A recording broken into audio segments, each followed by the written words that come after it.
Greetings, YouTube. We have 3 cats. You've seen Mandarin fairly frequently. She's the orange cat. She's the one that hops up on my keyboard and climbs on me as I'm trying to make videos. She's just recently left, so maybe she won't be here. We'll find out. And she's 20, been around for a long time, been my pet from as soon as she came from the shelter home. She's relatively well adjusted. She has her quirks, but as far as cats goes, she's pretty normal. The other 2 cats we have are Makana. He's a gray tiger. He's fat, and you have probably seen him in a few videos. And then Moon Pie, who is 2, and you've seen her. She'll jump up in the window in the background quite frequently. She's a black cat.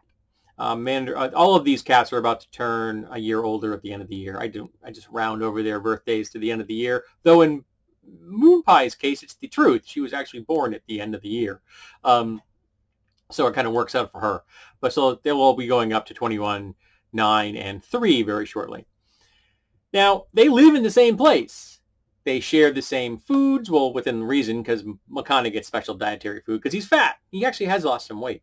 They have the same access to the litter box, which are changed twice a week. They have the same access to water.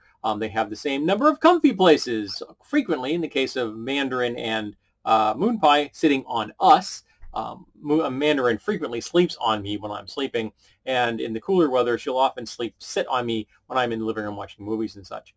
And as you see here, she's on my shoulders on a regular basis. She just loves to be in contact with me. She is, of the 3 cats, my cat.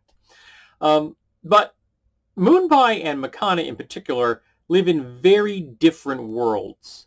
You see, Makana lives in a world where there's never enough food, where it's never safe, where you have to be constantly aware of everything that goes on around you because at any second, someone might hurt you. While Moon Pie is completely and utterly carefree, never stresses about access to food, is never worried about physical contact with others, will frequently just walk up and start rubbing herself up against you if she wants attention, or stand on the kitchen table and mew at you until you pick her up. And the reason that these 2 cats live in the same place but exist in 2 very different worlds is their upbringing. You see, Moon Pie was a rescue in the sense her mother was rescued in Florida, and she was raised in a shelter. And then she was shipped from that shelter to New England, where apparently we have where there's a larger market for kittens, I guess, up here than there is in Florida, there being lots and lots of kittens available in Florida, apparently, I guess. So they moved them to other states to get them homes. So they went from Florida to New Hampshire. And as soon as she came out of the pet carrier, and we got her home, she owned the place. She immediately began to explore. There was not a second of timidity in her life. She was never, ever afraid of anything. It never has been. It's gotten her into trouble occasionally. Makana, though, was raised in the household of cat hoarders. People who had too many cats and were raising litter after litter of cats because they didn't spay any of their cats. None of their cats were neutered.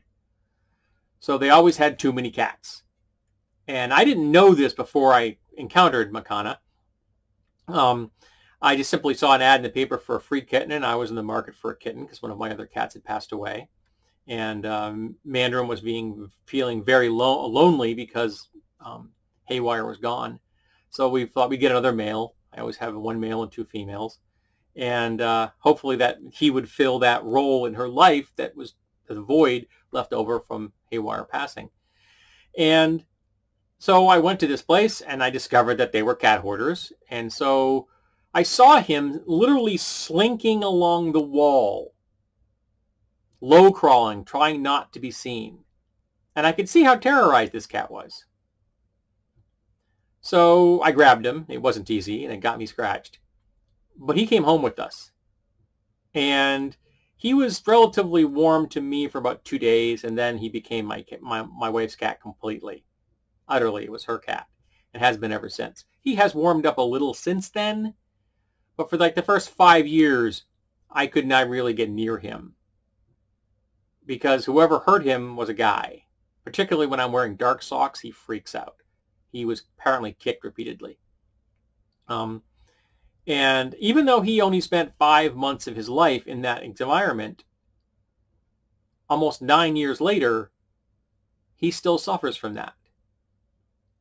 He'll probably suffer from it forever, because I don't know how to get a cat onto therapy and anti-anxiety meds. Giving meds to Makana is not a fun process for anyone. And it just goes to show that when the harm is done in those developmental stages, how long it can last, whether you're a kitten or a person. And that the damage done to us as children lasts forever. And we can come to grips with it. We can find a way of placing it in the right location in our heads and living with it as a presence, but not as the profound control of our lives as it has been at other times. And if you're raised in a healthy, happy household, you end up having a healthy, happy life. And if you're raised in a bad household, you never really get over that. Thankfully, I can go to therapy. I am sapient as opposed to just sentient. And I can make decisions that'll help me be healthier and happier than Makana can. I do my best to make him feel safe, and it doesn't work most of the time, but I still do it. I love my cats, and I wish that he hadn't been raised in a household that was so chaotic and so stressful and didn't have enough food. But he was. And now I can just spend the rest of his life doing the best I can to undo that. Just like I can spend the rest of my life doing the best I can to undo the harm done to me and those I love. Surprise, surprise, I'm not the only one in the world with baggage from our childhoods. So we do the best we can now as adults.